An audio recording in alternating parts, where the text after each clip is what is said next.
Allah berkali-kali bersumpah dengan waktu untuk menunjukkan sesuatu yang penting. Sering Allah mengawalinya dengan qasam, dengan sumpah, dan salah satu bentuk sumpah itu adalah dengan menggunakan waktu. Ada wal-laili demi malam, wan nahari demi siang, wal fajri demi fajar, was subhi demi waktu subuh, dan kemudian wadduha demi duha, ada wal asri demi waktu.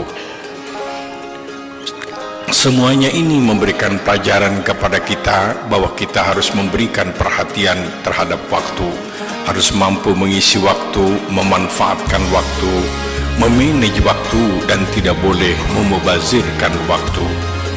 Hidup menurut Al-Quran adalah seperti garis lurus.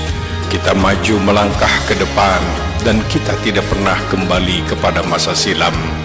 Hidup bukan seperti bulatan bola, tapi hidup adalah seperti garis lurus.